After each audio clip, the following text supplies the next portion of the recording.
partout na pesi bino mbote na pesi mbote na baye bazali kolanda biso libanda ya Congo pe baye bazolanda biso na kati na yebi vraiment que bozali ebele o bozolanda Stani Boy chintu wakubaza kunde mamuto mololenge bobenga kabino tu na yebi vraiment que lelo ba révélation ezawa bande kona lobi mitu eko craquer bantu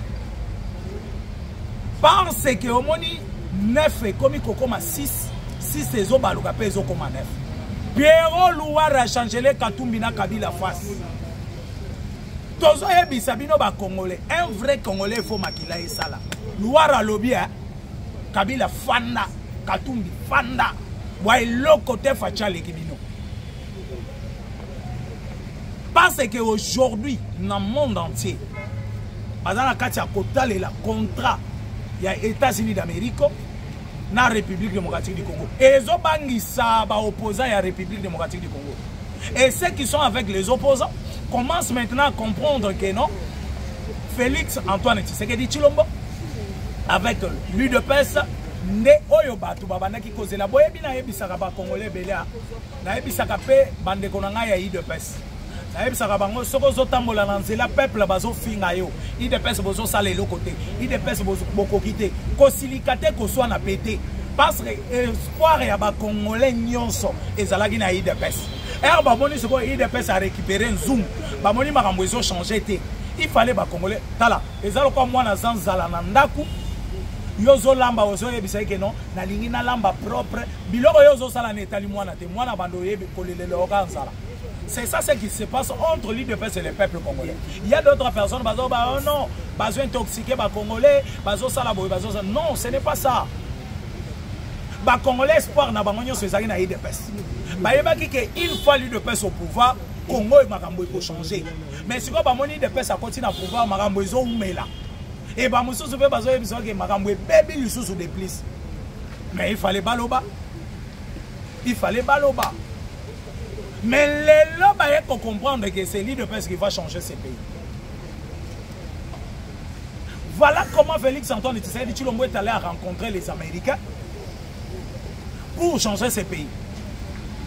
Et tu as vu surtout les Congolais, tu as qui continue le chef de l'État, qui est dans Russie, qui est dans les Chinois, et Salaboy, et Zogaka Baris, Bayako Bundao. Mais voilà aujourd'hui ce qui se passe à l'est de la République. Kabila a chassé dans Ouganda. Et vous allez me demander pourquoi Babengani Kabila na Ouganda. Je vais m'expliquer.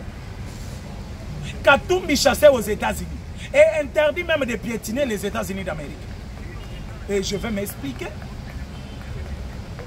Obasanjo a rencontré le chef de l'État congolais. Nini Obasanjo a Sengi na Tshisekedi. Je vais m'expliquer.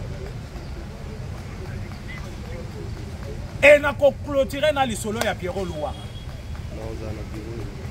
Je pense très bien que Bozali ebele o Bozali kolanda Stani Boy. Na pesi mbote na bandeko na Grand Bandundu. Na Grand Bandundu kuna na pesi mbote na bandeko bazana Bulungu, bandeko bazana Vanga, bandeko bazana Masimanimba, bandeko bazana Popo Kabaka, bandeko bazana Gungu, partout là na Grand Bandundu. Na pesi bino tumbote na Bandundu ville, na Kikwita, na bandeko ya Feshi partout, na pesi bino tumbote. Na pesi mbote na bandeko bazana Grand Kasai. Grand Kasai na pesi mbote na bandeko Kananga, bandeko Mbushimai, bandeko ya Mweneditu, bandeko ya Sankuru, bandeko ya Chikapa, bandeko ya Ilebo, partout là, na pesi bino tumbote, na pesi mbote na bandeko baza na est de la République. Est de la République na pesi bandeko ya Nord Kivu, Sud Kivu, donc Grand Nord Mobima na pesi bino tumbote, na pesi mbote na bandeko bazana Baraka, bandeko bazana Kabambare, bandeko bazana Luvungu. Bandeko bazana Kindu, bandeko bazana kuna donc na ba fin fond kuna nyonso ya est de la République na pesi bino tumbote na yebi boza ebele Grand Katanga pe na bosani binote na pesi mbote na bandeko ya Laba, bandeko ya Lubumbashi, bandeko ya Tanganyika, bandeko ya Kamina, bandeko ya Kalemi partout na pesi bino tumbote Congo central na yebi ke bozola na pesi Stani Boy na pesi bino tumbote bandeko yo bazali kuna na Kabenga Kangoni bandeko bazana l'info na pesi bino mbote bandeko bazana Kisantu na pesi bino tumbote bandeko yo bazana Kitsambawata Popo Kisamba Watsa, bandeko bazana Kindongolosi, bandeko bazana Kimvula, bandeko bazana Mwanda Boma partout Matadi na Pesibino Tumbote. Na ebi vraiment que Congo c'est chez moi. Bandeko pays à Grand Équateur Mobimba, kuna na Bwende, kuna na nini boza ebele. Kinshasa pe na bosa ni binote, bwemi émission na bino, bo like, bo s'abonner pe ebele. Na ba chaîne na bino onyo so bokola nanga journée alilo bo s'abonner bo zalebele vraiment ya ko s'abonner bo partager pe émission na bino bo liker bo commenter na koti na actualité du jour na lobi lelo ba révélation eza ebele. Je commence avec Kobengana ya Moïse Katumbi aux États-Unis. Néanmoins, Pierrot Louara à comprendre que Mwamba est cotisé. Les Américains Katumbi accueilli pour Nakobebisa l'accord Oyo et Lingé signé entre les États-Unis d'Amérique et la République démocratique du Congo. Et Katumbi, en partant là-bas, Katumbi accueilli comme ça, donc, pour comprendre que la République démocratique du Congo est Messana qui va diriger à Boété. C'est pour cela qu'on demande au chef de l'État de renouveler la classe politique. Moi, cette année, on a vendu, Neko, nous avons mérité pour la ministre, nous avons mérité pour la DG, nous avons mérité pour la gouverneur. Il faut qu'on change la classe politique congolaise. La classe politique congolaise a pourri. Ils ont besoin d'intérêt, ils ont besoin d'intérêt à peuple. Intérêt à peuple. Et si c'était pour les intérêts du peuple, il fallait pas voter comme président. Katumbi ne peut pas les casser. Les contrats. Bandeko, les États-Unis d'Amérique, Congo, atikala kochango na pays mon côté en Afrique. Même le Nigeria, comme le pays le plus riche de l'Afrique. Les États-Unis à Chambongo en Nigeria. Na lobby 5 millions, na lobby 500 millions. Na lobby 100 millions, na zolo ba bien que 500 milliards de dollars. Na habité bidi à Congo et Congo à 100 milliards jour. Bidi à Congo et Congo à 200 milliards jour. Mais les États-Unis d'Amérique, na lobby que ils ont projet ou bien ils ont budget non. Mbongo liquide en espèces 500 milliards na compte ya Congo de façon que le Congo soit renouvelé, que le Congo soit construit, que le Congo est à la Congo, est zonga Congo. Et les Américains, donc, ils ont contrat moko gagnant-gagnant. Contrat moko gagnant-gagnant. Mais quand tout se donne la liste, il y a Kozwa Bambongo, qui est aux États-Unis d'Amérique, qui est croisé par l'autorité américaine. On a que non, au Congo minéré, à la famille Tshisekedi, basilisi minéré nyonso ya Congo. Et Moutakenda qui a rencontré 5 grands milliardaires du monde. Le premier milliardaire du monde qui est Elon Musk. A qui a croisé Elon Musk. Elon Musk a yoki. A passé temps à Koyokai. A Silisi Koloba. Elon Musk a dit je ne dois plus te répondre plus vite. A Sengi pareil. A Tchébacheli écran. Vous avez vu que le roi Elon Musk a mire mobimba na ko kozala écran. Mire mobimba écran. Aye bise papa. Ça a cheli image. Oyo nini au Congo. Ça va to banda hotel. To kende na province ni. Atindele abi nazo kende Kasai te, Katanga te, est de la République te nabi, on prend seulement le Congo central. Atunier richesse ni nezala na Congo central. Katumbi a lobi pétrole les alaka na mwanda, abi pétrole, abi ça va. O lobi ke Tshisekedi na famille na ba silisi minéraux ya Congo ça va. Tala, ça ba cheli. O yebi parti o nini o kisang. Tala, banda ko la nanzela, o yebi nzela o na yebi. Eke wapi? O nzele zo kende na Luosi. Ça va tala awa. O ezani o Luosi. Azo mona bazo komela ya na écran bazo bimisa pe na village. Azo tala image en direct. Na ndenge bato bazo tambola na Luosi. Batunier oyo Luosi non siko banda ko tala minéraux za na Luosi babimise le pas cobalt Elon Musk a dit tu vois le cobalt au na Congo central, c'est le cobalt le plus recherché du monde, le cobalt le plus cher du monde na Congo central. Tala oyo nini coltan oyo nini Katumbi atikali bushi ya kofungwama bayebisi etala Congo central ebele ya minéraux eza na Congo central. Mais bino ba congolais boye ba kateke bozana minéraux na Congo central. Pas azongisi les grands bandundu. Ayebisi onini bandundu. Oyebi yango bien. Na yebi bandundu na tambola na ba campagne. Pas abimisele kuna bandundu ezala na richesse non bandundu ezala na richesse ata moko te. Bandundu bakata kaka bilanga ayebisi c'est ça non. Abitala siko. Abani kotalisa ye 15 blocs pétroliers na bandundu. Donc bandundu mobimbozo mona pétrole na pétrole. O diamante mundela tali diamante abi diamant bandundu eza muke. Ya iloko te. Abitala richesse eza na bandundu. Moïse Katumbi avant ayebisi eboye pour finir azo yebisa Katumbi. Le Congo n'a jamais été exploité. Congo botikala ko exploiter ngote.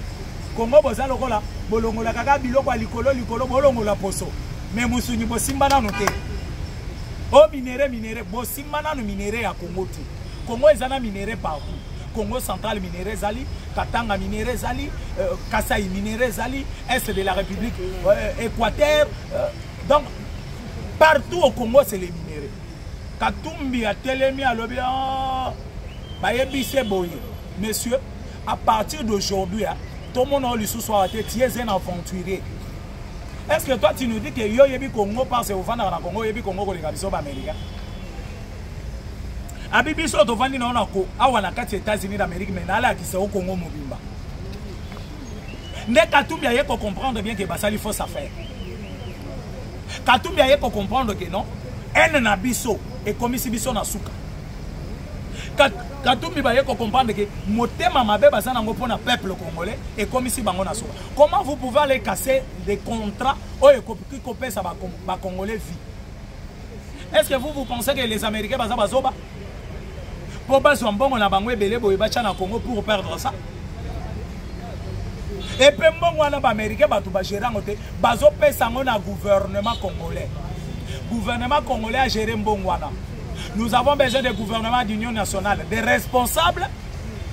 Nous avons besoin de gouvernement, de premier ministre responsable. Et surtout, nous avons besoin d'un ministre Yamine Lokola Oyo Tozanae. Mais c'est Kizito Pakabombi. Kizito Pakabombi qui est le ministre de Mines que le Congo n'a jamais connu.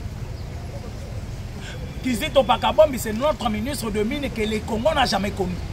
Oyo lelo a telemi a pekisi minéré à Congo et koki kobima lisusu a contrebande te. Lelo grâce à Kizito Pakabombi tozana kati ya ko découvrir ba minéré na ba province oyo to satanda ki teke ba minéré zalaka. Kizito Pakabombi est allé chercher des experts pour venir avec des experts au Congo et commencer à détecter les minéraux dans toutes les provinces. Oyo Katumbi accueilli aux États-Unis, accueilli quand il y a des Américains, non? Bopé Sambon, on a bien au Congo, tu sais que dans la famille, il y a des minéraux sur le Congo. Les Américains, ils ont preuve. Ils ont dit que les minéraux sont au Congo, ils ont la poste en zoto. Ils ont touché dans nos musulmanités. Et attends, musulmanités, ceux qui ont touché. Beaucoup si les sangs dans 100 ans, dans 200 ans, beaucoup si les minéraux à Congo, 300 ans, peu minéraux à Congo et aussi la terre. Parce que les minéraux, botaka et botaka. Qui s'attendait que dans le Congo central, minéraux, ça. Bisoto yebaki minéraux, ça na Bakatanga, minéraux, ça na Est de la République. Mais Tala est belé. Et d'ailleurs, le minéraux le plus recherché dans le monde. La première qualité des minéraux dans le Congo central. C'est pour cela que je comprends que Babelge Herbaye na Congo, Babandaki Kolinga Kolonga Congo central. Babelge Bazaki Kazé Kaka na Congo central na Kasai. Et je comprends pourquoi Batwana Babana Olinga Kolonga Konga. Parce que Hernga na Talaka Congo central au Taliban Gomba na Nyonso na Bima. Bangomba ne tomona kana Goma. Mais comment ya Goma ezana minéré, mais ya Congo central les habits. Zoka Bangomba Nyonso na Bomengo etona na kati. Katumbi abimi kise. Et Kabila aussi chassé na Ouganda.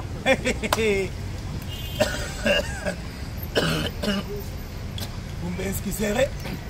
Malobeleke belé. Na lobi sentiment ya koloba pe elengi. Ya Kabila chassé na Ouganda. Ba mususu ba revendre ba loba kadi osha. Mais quand je vais m'expliquer au koyoye bango ke zaka di osha. Kabila chassé na Ouganda. Bokanga date ya lelo. Aujourd'hui nous sommes les 40e, les 13 non? Les 14. Aujourd'hui, nous sommes les 14. Kangada Talelo, na lobby Kabila chassé na Ouganda. Kabila Babengani na Ouganda. Pourquoi Babengani Kabila? Après avoir fait leur plan, il y a qu'à faire tomber Beni, Butembo, Ituri et consorts. Le plan est échoué. Le vice-gouverneur chargé des finances de Bukavu, Akoufi, lobby l'issous Boutou, il y a lobby, Etanissa lobby. Le deuxième vice-gouverneur, le premier vice-gouverneur, pas c'est pas ça, 3 gouverneurs. Le troisième, Moutou Akoufaki. Le deuxième, la dame là, il n'y a pas d'Ayaki l'issous. La dame là, gouverneur Oyatika Limoko, tout la mousse, Manguna Ouganda. Alors, non, Kindo Kiaba Congolais de Komo Liabis, Bovanda na Congo, Boyaki Bozo Mabela, Congo, Bovanda na Congo. Parce que dans la réunion, le plan est de récupérer les partis Kivu et faire la République de Kivu. Et la République de Kivu qui sera dirigée par Azaria Souroubé. Dès Kabila Basali, le plan est simité. Kabila est posé à Air Bakangi, ba commando français, Oyo Bango Batindaki na Ituri, de façon que Babo Madjoni Luboya Kachama, le gouverneur militaire de Ituri. Johnny Luboya Kachama, Monica ka système va saler les katou. Bachele image. Américain. Parce qu'aujourd'hui, il faut que je sois clair, nous travaillons avec des services de renseignement. Yalikolo. La République démocratique du Congo travaille avec notre ANER, notre DEMIAP, Yabiswa Wana Congo, et le service de renseignement belge, le service de renseignement américain. Naebiso Mamana Dio. Et ça, le la Barcelone contre Real de Madrid. Azo Betama Kaka. Donc, Benemignon, c'est un Congo. Bazo Betama. Et d'ailleurs, quand tu sais que des Asala qui n'ont pas moko, Azana ba service de renseignement en Ade. Bobeta avion massacre à l'est de la République, non? Mais Batebele ba eba ke lo kanate, oyebi ke fachi à côté d'un avion. À côté d'un avion, ba beta massacre wana. Fachi à côté. Avion décollé, Bangonion sont déjà informés que non, tu sais que tu es dans l'avion. Babeta, Bou, Bavandia na Hilton, Babandi comme là-bas champagne. Babi c'est fini, il est parti. Là-bas 16h, 17h, 18h, 19h, Bamoni avion moussou c'est atterri. Bayoki mbala moko na aéroport, Moukantombolo wetwa. Babia, Akoufité, Yewana. Wana tu sais que des ans service de renseignement au yoto. Mais aujourd'hui, malgré Magnon Sobozak na Kochana Mai, avec le service de renseignement américain, le service de renseignement, Batali na Ituri, Bamoni comment le plan est en train d'être monté par le commando français, na une groupe d'Al-Qaïda pour tuer les gouverneurs militaires de Ituri et maintenant pour avoir l'occasion de partir à Kisangani et descendre aussi au Grand Katanga. Neba Suibango, Babengi Johnny Luboya Kachama, t'as plan. Et Luboya Ebisi Bango Nakola Kisabango qui est un commando formé par Mobutu. Ne Johnny a déployé des éléments, na lobi balokoti ba français na maboko. Et les États-Unis, les États-Unis appellent la France pour que Boboyi Bozana Makambo Congo. Voilà maintenant 70 commandos français bloqués par Johnny Luboya Kachama. Bloqué par Johnny Luboya Kachama. Ndé Kabila Sikoyo Bamoni, le plan est échoué. Côté le gouverneur Bakoufi. De l'autre côté, Banani, comment on appelle Bakangi ba français. Kabila Zongi na Ouganda pour aller demander maintenant les secours. Et d'ailleurs, la première chose Kabila Monaki, era ake basali réunion basili sa Zongi na Ouganda, na Rwanda. Amoni que ce qui n'a pas côté la mingi na Goma, n'a pas côté la part au Rwanda, ba komona que non, je suis des mèches avec les Rwandais, il faut na banda ko exploiter mingi Ouganda pour na kokota na Congo. Ne les fils de Museveni a yebisi master.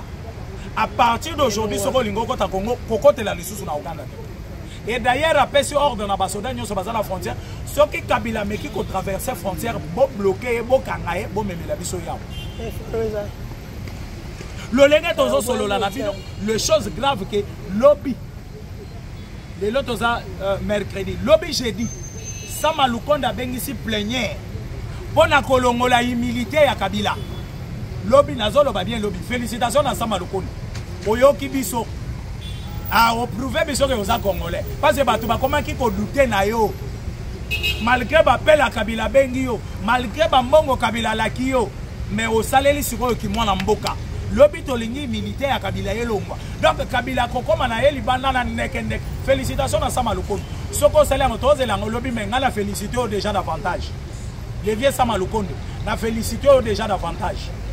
Wana siko ozana appui na nga à 100%. Sama Lukonde ozana appui na nga à 100%. Lobby militaire à Kabila bazo longola ngona Sénat. Bazo longola ye azoti kala na ye ndeke. Félicitations à Sama Lukonde. Omoni na telemela ki otro na komaki ko benga Ugandais. Na lobby oyo vraiment cause la Ugandais. Parce que un Congolais a combattu la muto aboyete. De même aussi omoni eloko basale pas Sama Lukonde. On entend aussi que caméra salango na d'ailleurs il y a nini zo sel la lelo. Ya matata mponyo lelo. Lelo na cour constitutionnelle ndezo kata makambo lelo. Lelo na cour constitutionnelle masolo aussi. Et puis le lenge tozo solo la nabino. Ne Kabila ba yebise pas fils de Museveni na Museveni. Kabila on ne veut pas de problème avec les États-Unis d'Amérique.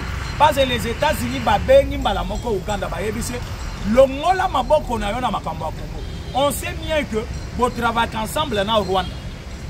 Comme le Rwanda maintenant, à Monique Aza coincé, à centrer balle maintenant et pas na yo Uganda. Uganda n'est comme il la opération na Congo.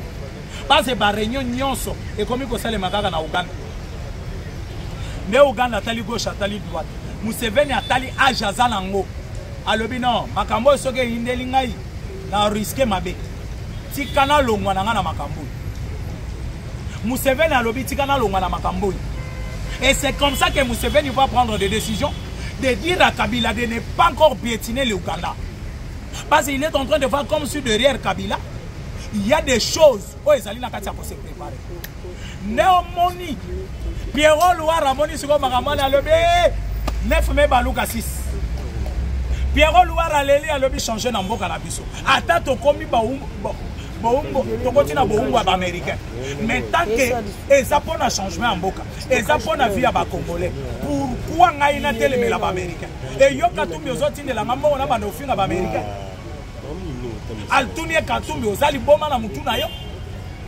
Kabila boza maboma. Mais muto ya bandaki kobete la Kabila maboko. Muto ya bandaki kokumisa ndeko. Na yebisa ki bino Nzambe ces derniers temps zola la Congo. Azaka ka beti tour na Goma alali kuna.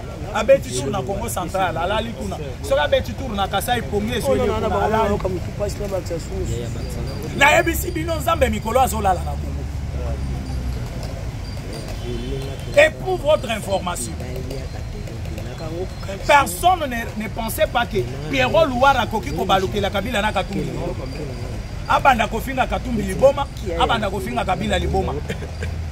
Alors biboza yebisanga na bando finga Tshisekedi passe azui Congo apesa ngo ba américain. Mais mbongo ba américain ba bimisi ba chena Congo. Bino bozalaki ba président na Congo pendant 18 ans. Est-ce que bosalaka ngo boluka po Congo e bénéficier eloko wana? Mais ceux qui makambo bazo ça les a pour intérêt. Oh Tshisekedi asali les a pour intérêt à ba Congolais. Ngana kofinga Tshisekedi lisusu pona ni. Alobi Fachi sala nyonso olingi na Congo. Fachi sala nyonso. Soki Pierrot Louare monto abandaki kofinga. Lelo komi koloba boy. Et Fachi pe eloko tokosenga na yo. Ozana appui ya ba Congolais nyonso. Parce que ba Congolais lelo ba sepeli ke ba américain ba ye na Congo, ba américain ba sokotisa mbongo ebele na Congo et pour le changement du Congo, omoni Pierrot Louare oyo abandaki kokotela Kabila, azofinga Tshisekedi, azokotela Katumbi, azofinga Tshisekedi, lelo abengi Katumbi liboma, abengi Kabila liboma, bibwa maboma na mituna bino. Ngana za Congolais mboka na ngabo tozolinga ye changer. Bino bozo pesa ngambongo na banda kofinga Tshisekedi, na finga gouvernement ya Congo. Et lelo Pierrot Louare a accepté que Katumbi la Kabila va pesa ngambongo kwa finga. Pierrot Louare tant que vous changez aux yeux appui nanga.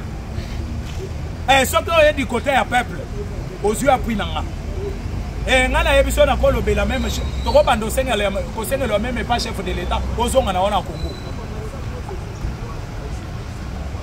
Parce que Katumbi a rencontré au Bachanjo. Kabila a rencontré au Bachanjo. Au Bachanjo, tu sais qu'il y a un programme, un système, il y a 1+4. Mais au Bachanjo, il y a un ancien président il y a Nigeria. Dans le cas de Nigeria, tant qu'il y a un ancien président, Osso Sala déjà pas déclaration contre Nigeria. Est-ce que Osso Simba déjà Mindouki contre Nigeria? Mais Kabila l'a fait pour la République démocratique du Congo. Et toi, tu viens nous proposer tout ça, le gouvernement, il y a système, il y a 1+4. Tu sais que du président, Kabila vice-président, Katumbi deuxième vice-président. C'est des bêtises, c'est du n'importe quoi. On va changer nos proposants en Nigeria. Les lots minéraux bimina Congo central et Pessibino qui paie les caisses. Minéraux bimina Bandundu et Pessibino qui paie les caisses. Bino bobulaki minéraux à la kaka na est, minéraux à la kaka na Katang, mais les lots Congo central tala. Bandundu tala. Et Pessibino qui sont troubles. On va changer ça, c'est un bisoto ça le gouvernement sous forme il y a 1+4. Si on a géré l'économie, on a géré Kabila dans ces pays. Kabila ne viendra pas encore dans ces pays, ça je vous dis. Et je vous le confirme. Les Londoniens sont en Ouganda. Les Londoniens sont aux États-Unis. Parce que Katumbi c'est pas américain. Comme Kakochali sous matambe na yo awate. Aux aventuriers. Toyebi Saribino boza ba bébé politique. Tala les lobbies pas beaucoup. Je pense très bien que tout ça que malé mais la souga émission na biso ba technicien na biso ba tala la biso on a combien de minutes donc il est déjà ouais encore 5 minutes seulement. Là et dans 5 minutes na linga ki na décortiquer makamba Pierrot Louara lobi. Barnabé Chikaya Pierrot Louara yebisebo. RPPRD bazwa ki ba sanction. Ba généraux bazwi ba sanction. C'était l'Union européenne oyo. Oyo lelo bino bozo kumisa. Ndebo bandaki kofinga parce que bozalaki na ba sanction. Lambert Mende sanctionné. Chikaya Yimoko sanctionné. Evariste Bochabo sanctionné. Bazalaki vraiment litanie ya bato ebele. Oyo bazalaki sanctionné. Tous ces gens-là sanctionnés par l'Union européenne. Là, l'Union européenne bazalaki mabe. Mais aujourd'hui, bozo zwambongo, boche ba millions de millions à ba poche. Pour la kokende kosala lobbying na Union européenne, l'Union européenne, oyo bino bobenga ki mabe lobby, ne bozo bete la maboko, boyo bino l'Union européenne travaille bien parce que les États-Unis d'Amérique ont récupéré le Congo. Mais quand vous étiez au pouvoir, dans le régime nabino, les Européens bazalaki mabe, c'est les États-Unis bazalaki bien. Aujourd'hui, comme vous avez perdu le pouvoir, le régime nabino est tombé. Et c'est aujourd'hui maintenant l'Union européenne est bien, les États-Unis d'Amérique sont mal. Et Pierrot Louara il faut comprendre bien que ces gens-là sont des aventuriers. Et ce sont des aventuriers. Et talana nous, ma proposition bakendaki na mona doa. Bakei kosenga pour la partie est de la République. Nord Kivu na Sud Kivu. Sécurité à Sud Kivu. Si les Congo veulent que l'M23 batika bitumba, sécurité à Sud Kivu, et à au moins 49%, il y a ba autorité, il y a Banyamureng. Hein, ba généraux, ba colonel, oyo ba kozala la sécurité à Nord Kivu, 49% et à la Banyamureng. Na Sud Kivu, 39% bazala Banyamureng. On se pose des questions. En République démocratique du Congo, tozala kana tribu moko oyo babenga Banyamureng. Osoyoka tribu moko parmi les tribus oyo tozala bango na Congo, les tribus Banyamureng bazala na Congo. Mais comment on peut demander 49%, 39% pour ces gens-là? Et c'est quoi les plans? C'est quoi les plans? Et bazo senga bako tapé na gouvernement, bako tapé na présidence, bazo appelé premier ministre, bazo ministre de l'intérieur, t'as la litanie de choses au bazali ko senga. Bazo la base bangonde ba sécuriser frontière na biso. banani banyamurenga donc eza tribu eza donc peuple moko spécial ya Congo oyo tokopesa avantage ebele. Et c'est quoi les plans? Donner la sécurité des Nord Kivu et Sud Kivu na banyamurenga, c'est continuer toujours à vivre avec les Rwandais. C'est continuer toujours à vivre avec les Rwandais. Et les Rwandais, bah, bien qu'ils sont perdus en République démocratique du Congo parce que Kagame est en train de pleurer même des déchets. Oyo babwa Kagame ba minwana. Ya banda ko ya kolokota. Oyebi saka yo Kagame. Oyebi saka yo koma mwana kwata na Congo onimate. Oboya ki mwana kwata. Tala lelo. Tala lelo Kagame ninga zo souffrir. Kagame a komi kolela alokota kata ba déchets. Oyo babwa Kagame na ba mine. Et surtout koyoka ke Congo central pe minéré bini banundu minéré ezali na yebiso Kagame kao debout katumbi posa suba na bilamba katumbi posa suba na bilamba et chef de l'état tozo senga yo tolingi lisusu bilongi ya batata wana te babati lukwe ba kamere ba o ba Peter Kazadi oh bana batu nyonso oyo basali mabe na mboka qu'il soit de l'île de presse qu'il soit de quel parti tolingi comme na bango na gouvernement ya union nationale tout le monde qui ont détourné tolingi comme na bango te oh Nicolas Kazadi oh Tony Mwaba Kazadi oh tolingi comme na bango te toboyi bango basi bazui o bango bazui basa la vie na bango basa la l'aise basa la kati ya mboka na bango Congo eza mboka na bango basa la vie na bango à l'aise basa la vie na bango à l'aise et pona lelo na lobi na féliciter Sama Lukonde pamba te Sama Lukonde na lobi plénière pona kolongola humilité ya Kabila Sama Lukonde félicitations Kamere etikali yo humilité ya Matata Mponi. Parce que les cours constitutionnels, je pense très bien que les Congolais belé bolandingai bolandi skani boyo bolandi chimpo ko basa konde momo to babachena ba munande babajinga ndemba kadito to bakase ne de kubuchi kase stani boy. Mon numéro est plus 243 82 75 76 085 soko bengi na numéro na okozwa stani boy chimpo ko basa konde momo to babachena ba munande babajinga ndemba. C'est votre humble serviteur Stanley Boy. Ciao, bye.